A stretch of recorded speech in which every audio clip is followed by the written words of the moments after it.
Shalom, shalom, everyone. Happy Biblical New Year. I just wanted to take a moment and encourage your heart concerning Passover and the Feast of Unleavened Bread.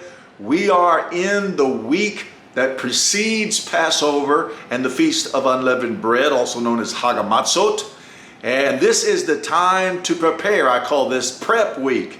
This is the time to go through your pantry, to go through your refrigerator, to search your kitchen and your house and get all the leaven out.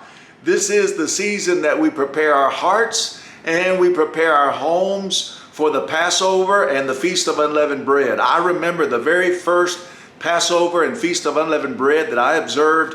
No one else in my family was on board. I was doing it all by myself, and I waited until everybody went to bed. And that night I went through the kitchen and the pantry and the house, and I got all the leaven out, and I was feeling really good about it. And then I went to bed, and the next morning I realized I had forgotten the frozen waffles in the freezer. And so I want to encourage you, take the time now. Get the leaven out of your kitchen, get the leaven out of your house. You don't want to wait till the last minute because it begins to feel overwhelming when you wait till the very last minute. You want to stay in joy and you want to have peace and you want to make it a celebration. And so go ahead and start searching your house now for the leaven. Of course, leaven represents sin, and getting the leaven out of your house is the object lesson that Yah gives us to focus our attention upon getting the sin out of our lives. And so often we think, well, you know, I'm doing just fine. I'm living rightly before Yah. And we forget how deceptive sin can be. I forgot about the frozen waffles in the freezer.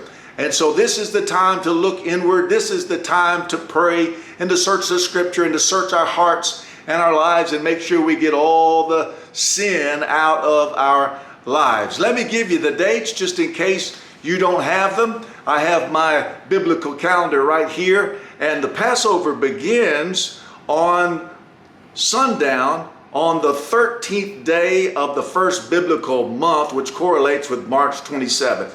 So when the sun goes down on March 27th, that's when the Passover begins, and that's the time when Yeshua was executed on the stake. And so we keep that in mind. That's a day where we really focus on Yeshua's great sacrifice for us. It begins when the sun goes down on March 27th, and it is over when the sun goes down on March 28th. When the sun goes down on March 28th, that's the beginning of the high Sabbath of the first day of the Feast of Hagamatzot, or the Feast of Unleavened Bread. When I say high Sabbath, it's a special annual Sabbath.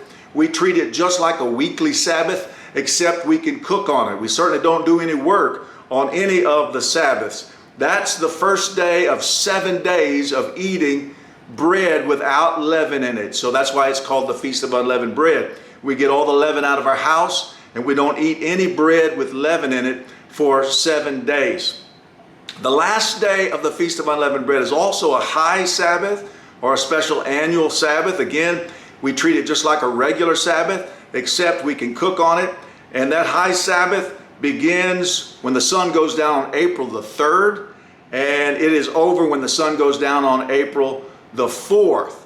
And so keep these dates in mind. These are very, very important times, very important dates that we as believers in Yeshua, those of us who walk in His Torah lifestyle, we observe the same feasts that Yeshua observed. We observe the same appointed times of Yah. And so these are very, very special times. And I want to encourage you, do the prep work now. Get the leaven out of your house now and be prepared so that you can just celebrate, so that you can stay focused on Yeshua, our Passover lamb, who took our sin upon himself, who went to the tree and died in our place, who suffered our judgment, paid our death penalty, was buried and raised from the dead. And so that's what this feast is all about. This feast season is all about, and we're just so excited. I want to encourage you, if you have any questions, you can shoot us an email at info@triumphantruth.global, or you can get on any of our social media sites and post a comment or ask a question, and we will get right back to you.